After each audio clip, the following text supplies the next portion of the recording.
हृदय स्पर्शी कहानी, एक पिता की भूख हार्ट टचिंग कहानी।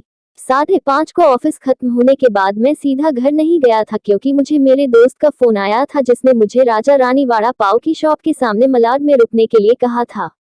उसे कुछ शॉपिंग करनी थी इसलिए उसने कहा था, तुम रुकना साथ में जाएंगे। हम दोनों हमेशा एक साथ की शॉपिंग करने जाते थे। हृदय स्पर्शी कहानी, एक पिता को भूख हार्ट टचिंग कहानी। उस शॉप के पास पार्किंग के लिए पेरेली कुछ लोहे के एंगल लगाए हुए थे। मैं उन्हीं पर चढ़कर बैठ गया और अपने दोस्त का इंतजार करने लगा। एक 70-72 साल का बुजुर्ग आदमी, आंखों पर मोटे कांच वाले चश्मे, नीली धोती और कुर्ता पहने मेरे पास आया क्योंकि मैं लोहे के एंगल्स पर 3-4 फुट ऊंचाई पर बैठा था। उसने मेरे घुटनों को छुआ और बोला, बेटा एक वड़ा पाव खरीद कर दे दोगे तो बहुत अच्छा होगा, बहुत ज्यादा भूख लगी है। मैंने जब उस बूढ़े आदमी की तरफ देखा तो वह मुझे रोजाना देख रहे भिखारियों में से नहीं लगे। उन्हें देखकर ऐसा भी नहीं लग रहा था कि वह हर दिन भीख मांगते होंगे। ऐसे अचानक किसी बुजुर्ग ने मेरे पैरों को हाथ लगाया तो मुझे बहुत अजीब महसूस हुआ। मैं तुरंत एंगल से कूदकर नीचे खड़ा हो गया। मैंने अपने जेब में हाथ डाला और 50 रुपए निकालकर उस बुजुर्ग को देते हुए कहा, अंकल आपको भूख लगी है तो ये लीजिए 50 रुपए, कुछ खा लीजिए। बुजुर्ग ने कहा, नहीं बेटा पैसे मत दो, बस एक वड़ा पाव ला कर दे दो, उतना बस है मेरे लिए। ठीक है, मैं ला कर देता हूँ, आप यहीं बैठिए, कहकर मैं राजा रानी वड़ा पाव की दुकान में गया और एक वड़ा पाव खरीद कर लाया और बुजुर्ग को खाने के लिए दिया। बुजुर्ग नीचे बैठकर वड़ा पाव खाने लगे। मेरी तरफ देखकर वह बोले, ऊपर मत बैठो गिर जाओगे, यहाँ बैठो, मेरे पास कोई साथ बैठेगा तो मुझे भी दौड़ने वाले अच्छे से खा जाएंगे। मैं उनका कहना टाल नहीं पाया और उनके साथ ही बैठ गया। फिर मैंने ऐसे ही उनसे सवाल करना शुरू किया, कहाँ से आए हैं, कहाँ जाएंगे, किससे मिलने आए हैं, वगैरह वगैरह। मैं नागपुर से आया हूँ, एक छोटे से गांव में रहता हूँ। यहाँ मुंबई में मेरा तुम्हारे जितनी उम्र का एक बेटा है, एक बड़ी कंपनी में इंजीनियर है, उससे मिलने आया हूँ। 2 साल पहले उसकी शादी हुई, लव मैरिज। बहू पढ़ी लिखी है, नए विचारों वाली। उसे सास ससुर यानी कि हम पति पत्नी गवार लगते हैं, इसलिए हमारे साथ रहना उसे अच्छा नहीं लगता। इसलिए बेटा अब अलग रहता है, यही मुंबई में 2 सालों से। परसों मेरे इस मोबाइल पर उसका फोन आया था, कह रहा था अमेरिका में नौकरी मिली है उसे, बीवी को लेकर जा रहा है अमेरिका 10 साल के लिए। यहाँ मुंबई में था तो 6 महीने में एक बार आता था हम बूढ़े बूढ़ी को मिलने के लिए। अब इतने दूर प्रदेश जा रहा है एक बार मिलने के लिए, आओ बोला तो अब समय नहीं बचा है, परसों फ्लाइट में बैठकर जाना है कहता है।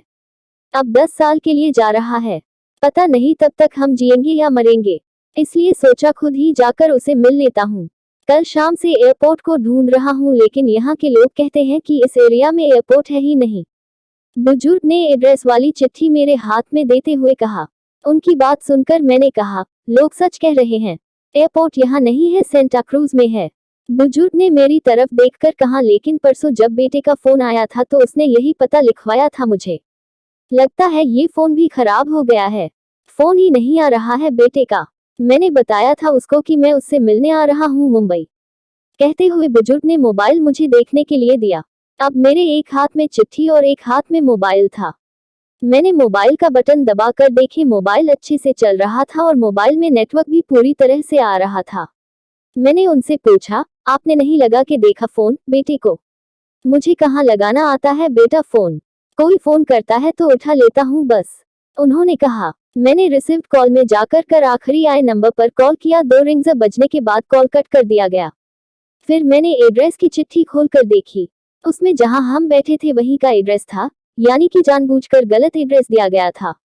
मैं समझ चुका था कि गलत पता देकर लड़का अपने माँ बाप को टाल रहा था और अब वह उनका फोन भी नहीं उठा रहा था। मुझे ये भी मालूम पड़ चुका था कि वह जिस प्लेन में सवार हो चुका था वह प्लेन कभी भी उसके माँ बाप की दिशा में उड़ने वाला नहीं था। तब तक मेरा दोस्त वहां आ गया और बोला, चलो शॉपिंग करने चलते हैं। मैंने उसे 2 मिनट रुकने के लिए कहा और मैं बुजुर्ग की तरफ देखकर सोच में पड़ गया। मैं समझ नहीं पा रहा था कि अपने बेटे के तरफ से होने वाली धोखेबाजी को ये बुजुर्ग समझ नहीं पा रहे थे या फिर खुद का बच्चा उनके साथ ऐसा व्यवहार कर सकता है ये वो स्वीकार नहीं कर पा रहे थे। मैं बुजुर्ग से बोला, अब तक तो आपका बेटा जिस प्लेन में बैठा है वह उड़ चुका होगा, मुझे नहीं लगता कि अब आपकी उससे मुलाकात हो पाएगी, इसलिए अच्छा यही होगा आप वापस अपने घर लौट जाए और आंटी भी आपका इंतजार करती होगी। मेरी बात सुनते ही अगले ही क्षण उनकी आंखें भर आई। आंसू भरी आंखों से वह मेरी तरफ देखने लगे। घर जाने के लिए भाड़े के पैसे देते हुए मैंने उनके हाथों पर हाथ रखा और पूछा, अंकल मैं कब से आपके हाथों में ये डब्बा देख रहा हूँ। क्या है इस डब्बे में? मोतीचूर के लड्डू है, मेरे बेटे के पसंद के, उसके माँ ने भेजे हैं उसके लिए खुद बनाकर। बुजुर्ग ने कहा, किसी खंजर से मेरे दिल को चीर कर मेरे अंतःकरण को लहूलुहान कर दिया हो, ऐसी मेरी हालत हो गई। मैं निशब्द होकर बुजुर्ग की तरफ देखता रहा और वहीं बैठा रहा। ये भाई चलना, देर हो रही है। मेरे दोस्त की आवाज कानों में पड़ी तो मैं होश में आया और ऐसे ही उस भीड़ में उसके पीछे पीछे चलने लगा। घर पहुंचकर आधी रात तक मैं सो नहीं पाया। रह रहकर एक ही सवाल मेरे मन में उठ रहा था। एक वड़ा पाव की भीख मांगने वाला वह बेचारा आदमी भूख से बेहाल होने के बावजूद भी अपने साथ लाए उस मोतीचूर के लड्डुओं में से एक लड्डू खुद नहीं खा सकता था क्या? अपने बेटे से इतना प्यार। कैसी लगी आपको ये दिल छूने वाली कहानी? आपने इस कहानी को पूरा पढ़ा, इसका मतलब है आपको ऐसी इमोशनल कहानियां पसंद है। आप हमारे इमोशनल कहानियों के संग्रह पर क्लिक करके और भी कहानियां पढ़ सकते हैं।